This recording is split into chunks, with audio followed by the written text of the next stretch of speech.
దువ్వాడ శ్రీనివాసుని దువ్వాడ శ్రీనివాసుని దువ్వాడ శ్రీనివాసుని దువ్వాడ శ్రీనివాసుని దువ్వాడ శ్రీనివాసుని దువ్వాడ శ్రీనివాసుని దువ్వాడ శ్రీనివాసుని దువ్వాడ శ్రీనివాసు అనే వ్యక్తి మీద మేము కేసు పెట్టడానికి ఇక్కడికి రావడం జరిగింది అన్నమాట.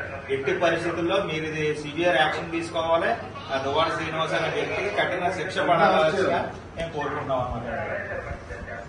ఎందుకంటే ఈ రోజున వైసీపీ వాళ్ళందరూ కూడా దాన్ని ట్రోల్ చేస్తున్నారండి. సోషల్ మీడియాలో చాలా విపరీతంగా ట్రోల్ చేస్తున్నారు. అది చేయాల్సిన పని ఏంటి? అడిగి అంత అహంకారంతో ఆ మాటలు ఎందుకు వచ్చినాయండి? ఇవాళ అహంకారం జగన్మోహన్ రెడ్డికి అహంకారంతోనే ఈ రోజున జగన్మోహన్ రెడ్డికి 11 సీట్లు రావడం జరిగింది. జనసేన పార్టీకి కూటమి పార్టీకి 163 వచ్చింది. కాబట్టి ఏంటంటే ఎట్టి పరిస్థితుల్లో అసలు చెప్పారండి సివియర్ యాక్షన్ తీసుకుంటామన్నారు. మీరు మాత్రం దీన్ని ఎట్టి పరిస్థితుల్లో ఇది అమలయ్యేలాగా మీరు చేసి పెట్టండి. నిడదవోలు మండల అధ్యక్షుడిగా అలాగే మా కమిటీ సభ్యులందరూ కూడా ఈరోజు నిడదవోలు పోలీస్ స్టేషన్ లో దువ్వాడ శ్రీనివాస్ అనే వ్యక్తి మీద మేము కంప్లైంట్ ఇవ్వడానికి ఇక్కడికి వచ్చాము. కారణం ఏంటంటే మొన్న 3 రోజుల క్రితం అసెంబ్లీలో దువ్వాడ శ్రీనివాస్ అనే వ్యక్తి పవన్ కళ్యాణ్ గారిని నోటుకొచ్చినట్టు చాలా దారుణంగా మాట్లాడడం జరిగింది. దానికి నిరసిస్తూ ఈ రోజున మేము ఇక్కడ కంప్లైంట్ ఇవ్వడం జరుగుతుంది.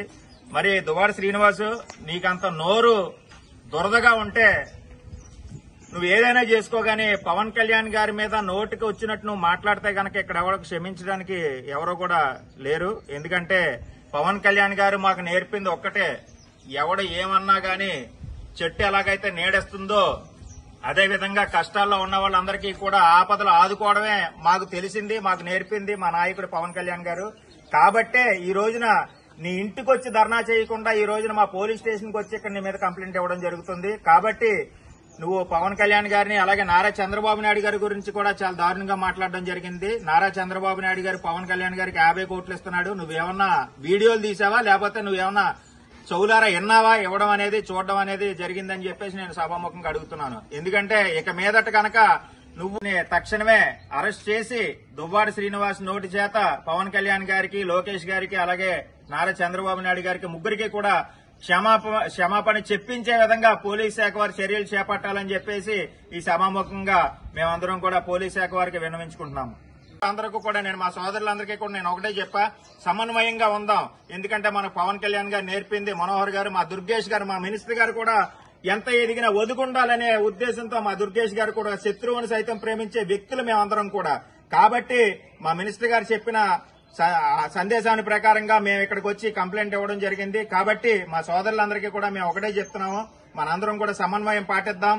ఎందుకంటే జగన్మోహన్ రెడ్డి 5 సంవత్సరాలు స్టేట్ ఏం చేశాడో, ప్రజలు ఎటువంటి తీర్పు ఇచ్చారో కూడా మీరందరూ కూడా చూశారు. కాబట్టి అదేవిధంగా మనందరం కూడా ప్రజలకి ఏ అయితే కష్టాలు పడుతున్నారో అవన్నీ కూడా మనం తీర్చే విధంగా కృషి చేద్దాం.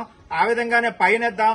2029 కాదు 34, 39 కూడా మన కూటమి ఇదే విధంగా కలిసిమెలిసి వెళ్తుందని చెప్పేసి సభాముఖంగా మీ అందరికీ తెలుపుతూ ఈ అవకాశం కల్పించిన మా సోదరులకి దువ్వాడ శ్రీనివాసుని దువ్వాడ శ్రీనివాసుని దువ్వాడ శ్రీనివాసుని దువ్వాడ శ్రీనివాసుని దువ్వాడ శ్రీనివాసుని దువ్వాడ శ్రీనివాసుని దువ్వాడ శ్రీనివాసుని